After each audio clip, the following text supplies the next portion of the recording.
a Bloodline family controversy, brand new WWE title designs, AEW cancelling next Saturday's Collision, and more. I'm Luke Owen and this is the WrestleTalk News. Support WrestleTalk! Give us a subscribe. We kick off today's news though with some light-hearted fun, as Kyle Fletcher has been speaking with the Daily Express US about his time in All Elite Wrestling, his style of wrestling, and reveals that his girlfriend Sky Blue has told him he can no longer do a certain wrestling move. Now, if you'll permit me, I'm just going to put on my bloke hat here and get my cheap pint of Carling and say something like, "Oh, go on then, Kyle, what's old indoors stopping you from doing then, eh? Is the older ball and chain handcuffing you to the sofa to watch Love Island, is it? Go on then, tell me what wrestling move she's banned you from doing." I did a moonsault where I landed testicles first on the guardrail. From that point onward, she was like, "You're never doing that moonsault again." Yeah, no, fair point actually. I think Sky Blue's right about that one. You should definitely stop doing that move. It is hard to transition from that silly story to one that is a bit more serious, but I'll do my best. While their ranks on WWE TV appear to be growing all the time, with Hikuleo expected to join NXT soon and WWE reportedly keeping their eyes on Zilla Fatu to potentially join the company, the Anoa'i Bloodline family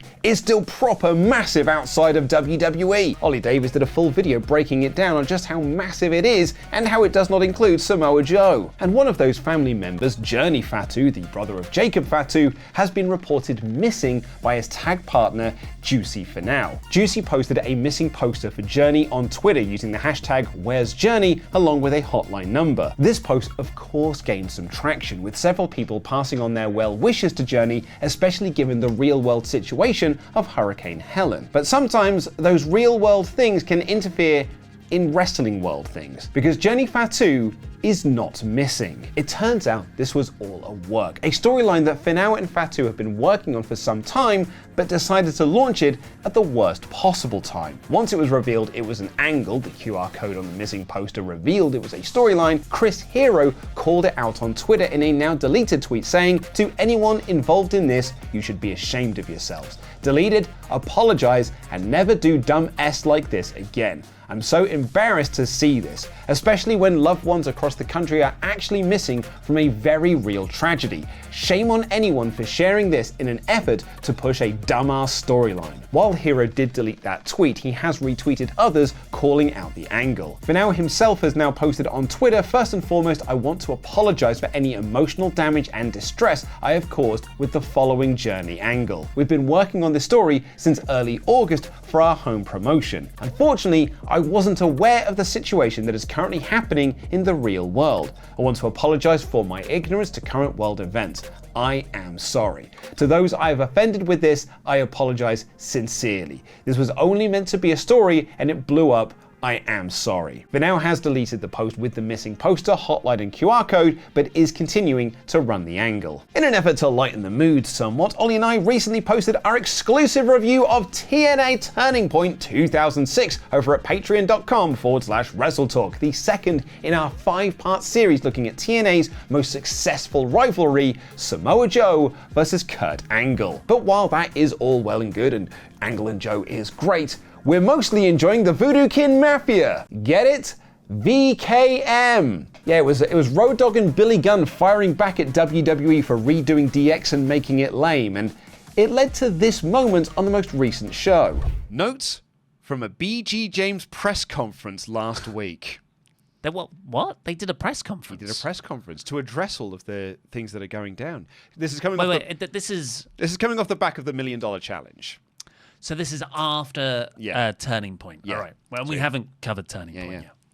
He said his 15-year-old son came up with Voodoo Kin Mafia. Yeah, I can see that. Because TNA came up with VKM, and their original idea was Very Cool Men.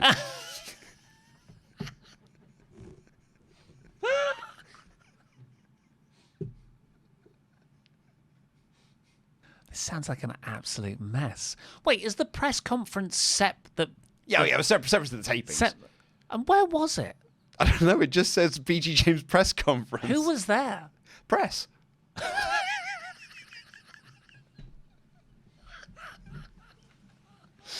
Look, we've got some more to get onto with VKM. We've got more to get onto, but apparently they've split up the team of Lance Hoyt and Ron Killings because apparently management has come to the conclusion that Hoyt can't dance.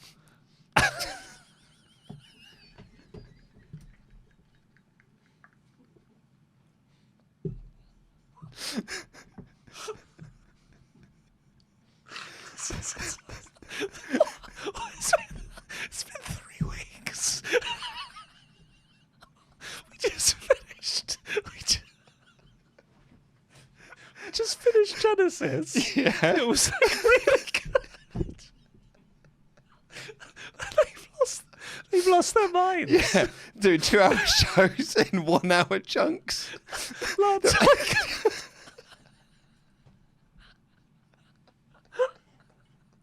That is just a snippet of a 3-hour, 38-minute video podcast reviewing the show in its entirety, news around it, and, unfortunately, me reading my forum posts from 2006. Shout out to the Smart Marks. Let me know in the comments if you used to visit that message board back in the day. Head on over to patreon.com/WrestleTalk to get that episode and more exclusive and bonus content to fill up your ear and eye holes. Speaking of shiny new things, and NXT had their debut on the CW last night, going on the road no less to Chicago. It was a stacked episode with 2 title matches and main roster appearances from Bianca Belair, Jade Cargill, The Miz, and CM Punk. The show opened, however, with a bit of news. Prior to the show going live, it was reported that NXT was getting a makeover, with Fightful Select reporting the Performance Center set in Orlando is undergoing updates while the brand is on the road. Not only that, but the brand got a brand new logo. And with a brand new logo comes brand new belts. The show opened with Shawn Michaels revealing new belt designs for the NXT Men's and Women's World Championships. What do you think of these new belt designs? Let me know in the comments down below. Also on the show, Roxanne Perez retained her newly designed NXT Women's Championship against Julia as Cora Jade returned from injury to attack the challenger. Jade has been injured since January of this year with a torn ACL. When the injury happened, it was reported that she could be out for up to a year. Perez even did an interview with the Ringer Wrestling show yesterday where she worked us all,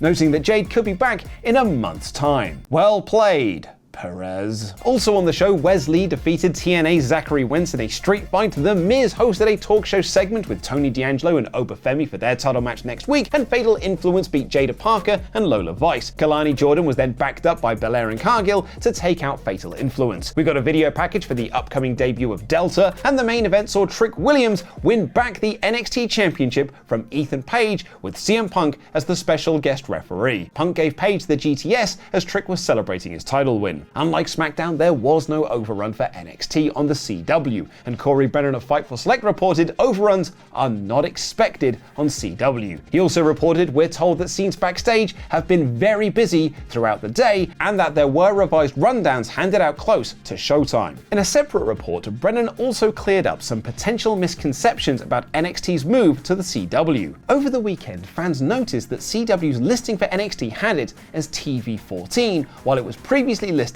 as PG while on USA Network. This ties into reports that WWE could be moving to a more edgier product when Raw heads to Netflix in 2025, though Fightful Select reported that WWE do still want to remain a PG product. And on the subject of NXT potentially being TV-14, Brennan asked several people in both production and on a talent level, and writes, no one was told of an impending shift in presentation related to the age rating change, nor has anyone been told that the show will be TV-14. Now, why would WWE want to stay PG when you could be TV-14? And it's the usual answer, money! Hello, I like money. Brennan writes, those we spoke to were all skeptical of the possibility of change, as it would cause issues with advertisers on the brand. While the show will remain the same as it always is, one source in production noted to Brennan that perhaps the TV-14 listing was a way for WWE to not have to censor the crowd or talent swearing. That same source also told Brennan that it would be weird for NXT to be TV-14 while Raw and SmackDown are still PG. One viewer got in touch with us to let us know that prior to the show airing,